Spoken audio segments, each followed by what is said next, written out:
ശബരിമല സ്വർണക്കൊള്ളയിൽ ഇപ്പോൾ വീഴുന്നത് ചെറുമീനുകളല്ല, വമ്പൻ സ്രാവുകളാണ്. പിണറായി വിജയന്റെ ആദ്യ വിശ്വസ്തൻ ഇടതുപക്ഷ സർക്കാരിന്റെ ഓമന എൻ വാസു കുടുങ്ങുമ്പോൾ ഇനി ഏത് വമ്പനാകും തലകുത്തി വീഴുക എന്നുറ്റുനോക്കിയാണ് കേരളം. ശബരിമല യുവതീ പ്രവേശന സമയത്ത് നവോത്ഥാനം എത്തിക്കാൻ അന്ന് ദേവസ്വം ബോർഡ് പ്രസിഡന്റ് പത്മകുമാറിന്റെ തലയ്ക്ക് മുകളിലൂടെ പറന്ന എൻ വാസു ഒടുവിലിത വിവാദങ്ങളിൽ നിന്ന് ഒരു പ്രതിസ്ഥാനത്തേക്ക് കടക്കുമോ എന്ന ആശങ്കയോടെ നോക്കുകയാണ് കേരളം. CPM-ന്റെ ഒരു മുൻ പഞ്ചായത്ത് പ്രസിഡന്റായിരുന്നു വാസുവിന്റെ തുടക്കം. പിന്നീട് ജുഡീഷ്യൽ ഓഫീസറായി. അങ്ങനെ പത്മകുമാറിന്റെ മുകളിൽ ശബരിമലയിൽ സ്വാധീനമുറപ്പിച്ചു.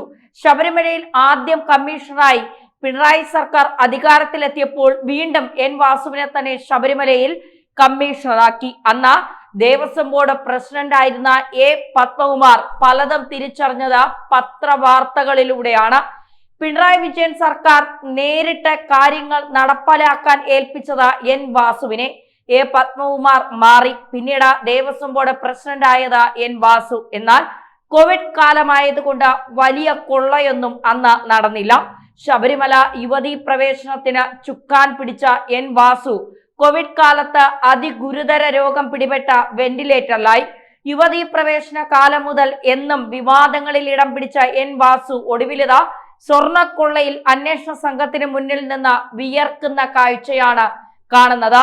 അന്വേഷണം എൻ വാസുവിലേക്ക് എത്തിയത് അത്യന്തമായ നാടകീയ സംഭവങ്ങളിലൂടെയാണ്. വാസു പ്രതിയായാൽ അത് സർക്കാരിനെ വെട്ടിലാക്കും. വാസു മാത്രമല്ല, അന്നത്തെ പല പ്രമുഖരും കുടുങ്ങും. ഇതിൽ മുൻ മന്ത്രിമാരും ഉൾപ്പെടുമെന്നാണ് ഇപ്പോൾ പുറത്തുവരുന്ന സൂചനകൾ. എൻ വാസുവിനെ രക്ഷിക്കുവാനുള്ള അണിയറ നീക്കങ്ങൾ അതുകൊണ്ട് തന്നെ അതിശക്തമാണ്. എന്നാൽ ഹൈക്കോടതി ഇടപെടുന്ന കേസായതുകൊണ്ട് എൻ വാസു കുടുങ്ങാനുള്ള എല്ലാ സാഹചര്യവും നിലനിൽക്കുന്നുണ്ട്. വാസുവിനെതിരെ ഇപ്പോൾ അന്വേഷണ സംഘത്തിന്റെ കയ്യിലുള്ള അതിശക്തമായ മൊഴി രേഖകളിൽ കൃത്രിമം കാട്ടി ശബരിമല കൊള്ളയ്ക്ക് കൂട്ടുനിന്നോ മുൻ എക്സിക്യൂട്ടീവ് ഓഫീസറും മൂന്നാം പ്രതിയുമായ സുധീഷ് കുമാറിൽ നിന്ന് കിട്ടിയ അതിശക്തമായ മൊഴികളാണ് ഇപ്പോൾ എൻ വാസുവിന് കുടുക്കായത്. സുധീഷ് കുമാറിന്റെ മൊഴികളിൽ ഉന്നതരുടെ പങ്ക് വ്യക്തമാകുന്നു. സുധീഷ് കുമാറിനെയും പോറ്റിയുടെ സുഹൃത്തും ഇടനിലക്കാരനുമായ CK വാസുദേവനെയും SIT ഇഞ്ചക്കലിലെ ക്രൈംബ്രാഞ്ച് ആസ്ഥാനത്തേക്ക് വിളിച്ചു വരുത്തി ശക്തമായ ചോദ്യം ചെയ്യൽ നടത്തി. വെള്ളിയാഴ്ച പകലും രാത്രിയുമായി തുടർന്ന ചോദ്യം ചെയ്യൽ. ഈ ചോദ്യം ചെയ്യൽ ഏറെ നിർണായകമാണ്. തുടർന്നാണ് സുധീഷ് കുമാർ പലതും വ്യക്തമാക്കിയത്. ഇതിന്റെ തുടർച്ചയാണ് എൻ വാസുവിന്റെ ചോദ്യം ചെയ്യൽ. സുധീഷ് കുമാറിനെ അറസ്റ്റ് ചെയ്ത് പത്തനംതിട്ട ജുഡീഷ്യൽ 1ാം ക്ലാസ് മജിസ്ട്രേറ്റ് കോടതിക്ക് മുൻപാകെ ഹാജരാക്കി. 14 ദിവസത്തേക്ക് അയാളെ റിമാൻഡ് ചെയ്തു. എന്നാൽ ഇടനിലക്കാരൻ വാസുദേവനെ വിട്ടയച്ചു. 2019 ദേവസ്വം കമ്മീഷണറായിരുന്നു എൻ വാസു. പ്രസിഡന്റായിരുന്ന പത്മകുമാറിന്റെ മുകളിൽ ശ്രീകോവിൽ പാളികൾ സ്വർണം പൊതിഞ്ഞതായിരുന്നു എന്ന കാര്യത്തിൽ വ്യക്തമായ ധാരണയുണ്ടായിരുന്ന വ്യക്തി. നേരത്തെ അറസ്റ്റിലായ 2ാം പ്രതി മുരാരി ബാബുവിന് സമാനമായ ചില മൊഴികൾ നൽകിയിരുന്നു. എൻ വാസുവിന്റെ പങ്ക് വ്യക്തമാക്കുന്നതായിരുന്നു മുരാരി ബാബുവിന്റെ മൊഴിയും. തനിക്ക് മുകളിലുള്ള 5 പേരറിയാതെ ഇക്കാര്യങ്ങൾ നടക്കില്ല എന്ന മുരാരി ബാബു അന്വേഷണ സംഘത്തിന് മുന്നിൽ വ്യക്തമാക്കിയിരുന്നു. അതിന് തുടർച്ചയായി സുധീഷ് കുമാറിൽ നിന്ന് കിട്ടിയ നിർണായക വിവരങ്ങൾ വാസു പ്രസിഡന്റ് ആയിരുന്നപ്പോൾ സുധീഷ് PA ആയിരുന്നു എന്നത് അന്വേഷണ സംഘത്തിന് ഏറെ നിർണായകമായ മൊഴിയായി.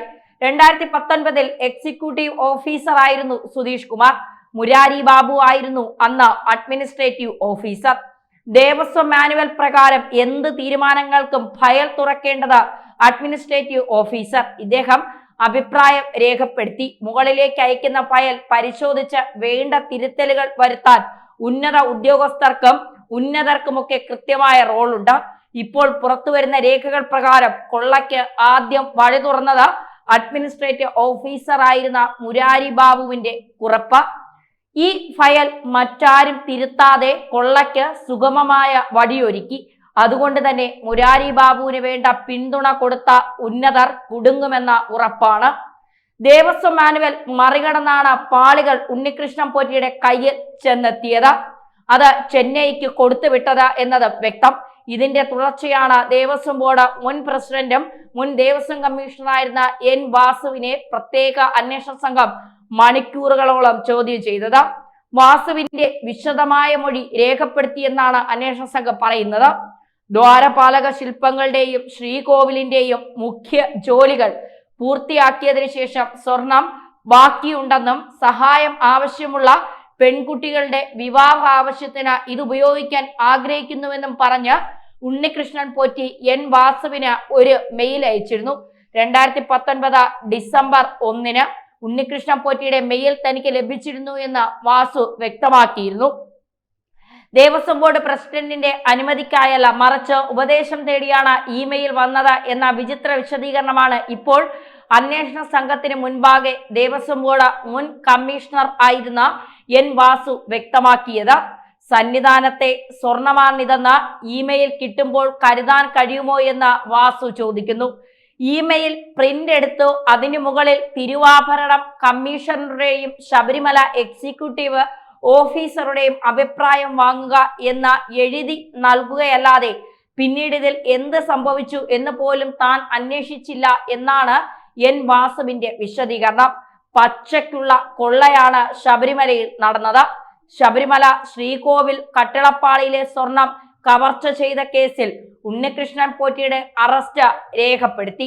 സ്പെഷ്യൽ ഇൻവെസ്റ്റിഗേഷൻ ടീം ഉദ്യോഗസ്ഥനായ SP ശശിധരൻ നേരിട്ട് എത്തിയാണ് എൻ വാസുവിനെ ചോദ്യം ചെയ്തത്. വാസുവിനെതിരെ സുധീഷ് കുമാർ നൽകിയ മൊഴികൾ ഏറെ ഗൗരവമുള്ളതാണ്. ഇതിന് പിന്നാലെയാണ് വാസുവിന്റെ ചോദ്യം ചെയ്യലെന്ന് വ്യക്തമാക്കി അന്വേഷണ സംഘം.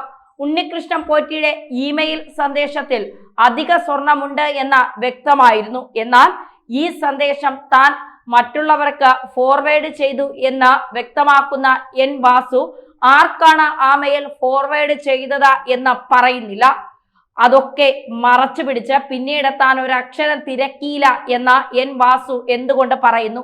അധികം വന്ന സ്വർണം സ്പോൺസർമാരുടെ കൈവശമുണ്ട് എന്നറിഞ്ഞിട്ടും വാസു നടപടിയെടുത്തില്ല എന്നതാണ് അന്വേഷണ സംഘം ഇപ്പോൾ ശക്തമായ നടപടികളുമായി വാസുവിന് നേരെ തിരിവാനുള്ള കാരണം. എൻ വാസുവിന്റെ ഏറ്റവും പ്രിയപ്പെട്ടവനാണ് സുധീഷ് കുമാർ. സുധീഷ് കുമാർ എന്തെങ്കിലും ചെയ്യണമെങ്കിൽ അതിന് എൻ വാസുവിന്റെ അനുമതി വേണം. സ്വർണപ്പാളി കവർച്ച കേസിൽ ഇക്കഴിഞ്ഞ ദിവസം അറസ്റ്റിലായ എക്സിക്യൂട്ടീവ് ഓഫീസർ സുധീഷ് കുമാറിൽ നിന്നാണ് അതിശക്തമായ ചില വിവരങ്ങൾ SIT മനസ്സിലാക്കിയത്. പാളികളിൽ സ്വർണം പൊതിഞ്ഞുവെന്ന കൃത്യമായി സുധീഷ് കുമാറിന് അറിയാമായിരുന്നു. എന്നിട്ടും എന്തുകൊണ്ട് ചെമ്പുപാളി എന്ന രേഖയുണ്ടാക്കാൻ ഗൂഢാലോചന നടത്തി എന്ന ചോദ്യത്തിന് മുന്നിൽ ഉത്തരം പറയാൻ കഴിഞ്ഞില്ല സുധീഷ് കുമാറിന്. പാളികൾ അഴിച്ചു മാറ്റുമ്പോൾ തിരുവാഭരണ കമ്മീഷണറുടെ സാന്നിധ്യം ഉറപ്പാക്കിയില്ല. ദ്വാരപാലക ശില്പങ്ങളുടെ സ്വർണപ്പാളികളെ ചെമ്പുപാളികൾ എന്ന് എഴുതുകയും ഉണ്ണികൃഷ്ണൻ പോറ്റിയുടെ കൈവശം നവീകരണത്തിനായി കൊടുത്തുവിടാമെന്ന ബോർഡിന് തെറ്റായ ശുപാർശക്കത്ത് കൈമാറുകയും ചെയ്തു സുധീഷ് കുമാർ. എന്നാൽ താൻ ഈ നടപടികൾ സ്വീകരിച്ചത് എൻ വാസുവിന്റെ നിർദ്ദേശപ്രകാരം എന്നാണ് സുധീഷ് കുമാർ അന്വേഷണ സംഘത്തിന് മുന്നിൽ വ്യക്തമാക്കുന്നത്. ഇങ്ങനെ വ്യക്തമാക്കുമ്പോൾ ഇതിന് പിന്നിൽ യഥാർത്ഥ പ്രതി അല്ലെങ്കിൽ യഥാർത്ഥത്തിൽ പ്രവർത്തിച്ചവൻ ആര് എന്ന ചോദ്യം ശക്തമാവുന്നു. മഹസറുകളിലും വെറും ചെമ്പുപാളികൾ എന്ന് മാത്രമാണ് രേഖപ്പെടുത്തിയത്. മഹസർ തയ്യാറാക്കിയ സമയത്ത് സ്ഥലത്തില്ലാത്തവരുടെ പേരുകൾ കൂടി എഴുതി ചേർത്ത് ഉണ്ണികൃഷ്ണൻ പോറ്റിക്ക് സ്വർണം കൈവശപ്പെടുത്തുവാൻ എല്ലാ അവസരവും തുറന്നിട്ടത് സുധീഷ് കുമാറാണ്. അതിനുവേണ്ട നിർദ്ദേശം എൻ വാസു നൽകിയോ എന്നതാണ് അന്വേഷണ സംഘത്തിന് ഇനി കണ്ടെത്തേണ്ടത്.